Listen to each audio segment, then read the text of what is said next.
चलिए आज बात करते हैं एक ऐसे सफर की। एक ऐसा सफर जो शुरू तो हुआ था मसालों की भूख से, पर उसने हमेशा के लिए दुनिया का नक्शा ही बदल कर रख दिया। ये कहानी है इतिहास की सबसे खौफनाक, सबसे रोमांचक समुद्री यात्राओं में से एक की, जिसने भारत के लिए एक समुद्री दरवाजा खोला। तो चलिए सबसे पहले ये समझते हैं कि आखिर इस ऐतिहासिक यात्रा के पीछे की असली वजह थी क्या। ये सब कुछ शुरू हुआ भारतीय मसालों के लिए यूरोप के बेताबी से। जरा 15वीं शताब्दी के यूरोप की कल्पना कीजिए। खाने की मेज पर क्या होता था? बेस्वाद उबला हुआ या फिर बस नमक में लपेटा हुआ सूखा मांस। उन्हें अपने खाने में स्वाद लाने के लिए, उसे लंबे समय तक खराब होने से बचाने के लिए एक जादू की जरूरत थी। और जानते हैं वो जादू क्या था? वो था भारत का मसाला, काली मिर्च, लौंग, दालचीनी और इलायची। लेकिन यहां एक बहुत बड़ी दिक्कत थी। मसालों का जो रास्ता था ना, वो पूरी तरह से अरब के व्यापारियों के कब्जे में था। अब वो क्या करते थे? भारत से सस्ते में मसाले खरीदते और यूरोप के बाजारों में उसे सोने के भाव बेचते थे। जमीन के रास्ते से जाना तो नामुमकिन था, क्योंकि बीच में उस्मानिया साम्राज्य जैसी एक विशाल दीवार खड़ी थी। बस इसीलिए पुर्तगाल जैसे राज्यों ने समंदर की ओर देखना शुरू किया। अच्छा, तो उन्होंने समंदर का रास्ता तो चुन लिया, पर अब देखते हैं कि उनके सामने चुनौती कितनी बड़ी थी। क्योंकि देखिए, उस दौर में समंदर का मतलब था मिथक और खौफ। उस दौर का डर कुछ ऐसा था कि नाविकों में ये खौफ बैठा हुआ था कि अगर वो समंदर में बहुत दूर निकल गए तो बस दुनिया के किनारे से नीचे एक अनंत खाई में गिर जाएंगे, या फिर उन्हें कोई विशाल समुद्री राक्षस निगल लेगा। समंदर वाकई में एक अनजान और जानलेवा जगह मानी जाती थी। और ऐसा नहीं है कि ये डर यूं ही था, इसके पीछे वजह भी थी। वास्को डा गामा से ठीक 10 साल पहले बार्थोलोम्यू डियाज नाम के एक पुर्तगाली खोजकर्ता ने कोशिश की थी। वो अफ्रीका के सबसे दक्षिणी सिरे तक पहुंच भी गया, लेकिन वहां उसे इतने भयानक तूफानों का सामना करना पड़ा कि उसने उस जगह का नाम ही रख दिया केप ऑफ स्टॉर्म्स, यानी तूफानों का अंतरीप। और वो डर कर वापस पुर्तगाल भाग गया। तो इसी डर और खौफ के माहौल में एक जिद्दी और, कहना पड़ेगा, बेरहम नाविक ने कदम रखा, वास्को डा गामा। और बस यहीं से शुरू हुई इतिहास की सबसे भयानक समुद्री यात्राओं में से एक। इस सफर में एक नहीं, दो नहीं, बल्कि 3 बड़े खौफ थे। पहला, जानलेवा तूफान।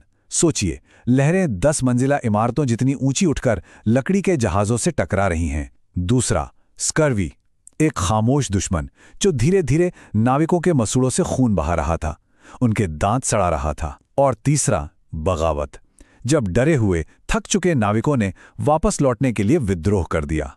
लेकिन वास्को डा गामा की जिद के आगे सब बेबस थे। उसने अपने बगावत कर रहे नाविकों को इकट्ठा किया और कहा, सुन लो, हमारे पास अब लौटने का कोई रास्ता नहीं है। या तो हम भारत पहुंचेंगे, या फिर ये समंदर ही हमारी सामूहिक कब्र बनेगा। और अगर किसी ने भी वापस जाने की बात की तो उसे मैं अपने हाथों से मार डालूंगा। और सिर्फ कहा ही नहीं, अपनी बात को साबित करने के लिए उसने दिशा बताने वाले सारे उपकरण उठाकर समंदर में फेंक दिए। आखिरकार गामा की जिद जीत गई। जब उन्होंने उस तूफानों के अंतरीप को पार कर लिया तो उसी खौफनाक जगह का नाम बदल कर रख दिया गया केप ऑफ गुड होप, यानी आशा का अंतरीप। क्यों? क्योंकि अब वे पहली बार हिंद महासागर में दाखिल हो चुके थे। कई महीनों की भयानक मुश्किलों के बाद वो तारीख आई 20 मई 1498। जहाज पर मौजूद नाविकों को अचानक हवा में चंदन, इलायची और काली मिर्च की एक दिव्य सी खुशबू आई। और फिर उन्होंने आखिरकार उसे देखा, काली कट के तट को। वास्को डा गामा ने क्या सोचा था कि वो किसी पिछड़ी हुई अनजान सी जगह पर जा रहा है, लेकिन उसने जो देखा उससे सचमुच उसके होश उड़ गए। कालीकट एक शानदार जगमगाता हुआ ग्लोबल ट्रेडिंग हब था, एक स्वर्ण नगरी। बंदरगाह पर दर्जनों देशों के व्यापारी मौजूद थे। और मसाले तो ऐसे पड़े थे जैसे वो कोई कीमती चीज नहीं बल्कि मिट्टी हो। और ये जो संस्कृतियों का टकराव था ना, ये तब और भी मजेदार हो गया जब तोहफे देने की बारी आई। एक तरफ थे कालीकट के राजा ज़ैमोरिन, सोने के सिंहासन पर बैठे, हीरो जवाहरात से लदे हुए। और दूसरी तरफ वास्को डा गामा के तोहफे क्या थे? कुछ ऊनी टोपियां, पीतल के बर्तन और थोड़ा सा शहद। कहते हैं कि ये देखकर ज़ैमोरिन के दरबारी अपनी हंसी नहीं रोक पाए, क्योंकि उनके नौकर भी इससे कहीं महंगा सामान पहनते थे। खैर, राजा ज़ैमोरिन ने तो अपनी उदारता दिखाई और गामा को व्यापार करने की इजाजत दे दी। लेकिन गामा भारत की अपार दौलत देख चुका था और उसके लालची दिमाग में अब व्यापार नहीं बल्कि एक शैतानी योजना ने जन्म ले लिया था। और ये एक नंबर सब कुछ बयां कर देता है। 6000%। सारे खर्चे निकालने के बाद इस एक यात्रा से उसे 6000% का शुद्ध मुनाफा हुआ। मतलब जितना पैसा लगाया था उसका 64 गुना वापस मिला। अब सोचिए, जब यह खबर यूरोप पहुंची होगी तो क्या हुआ होगा। इस एक खबर ने पूरे यूरोप में आग लगा दी। तो गामा की इस यात्रा ने एक तरह से आफत का एक पिटारा खोल दिया था। भारत पहुंचने की एक होड़ सी लग गई। पहले पुर्तगाली अपनी तोपों के साथ लौटे, फिर मसालों के व्यापार पर कब्जा करने के लिए डच आ गए। उनके पीछे पीछे फ्रांसीसी अपनी नौसेना लेकर आ धमके, और फिर अंत में आया इतिहास का सबसे शातिर खिलाड़ी, ब्रिटिश ईस्ट इंडिया कंपनी। तो भारत के वो शांत तट जो कभी रेशम और संस्कृति के लेन देन का एक बड़ा केंद्र हुआ करते थे, अब वो बारूद की गंध, तोपों की गूंज और गंदी राजनीति से दहलने लगे थे। तो ये सब हमें इस कहानी के सबसे जरूरी सवाल पर ले आता है।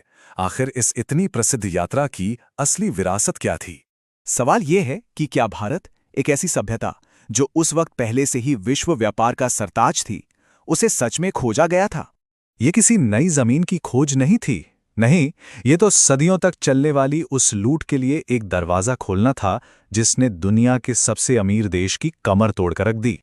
और अंत में ये पूरी कहानी हमें एक बहुत बड़ा सबक सिखाती है कि आप सोने की चिड़िया को कुछ वक्त के लिए पिंजरे में तो कैद कर सकते हैं, लेकिन उसकी उड़ान को हमेशा के लिए कोई नहीं रोक सकता।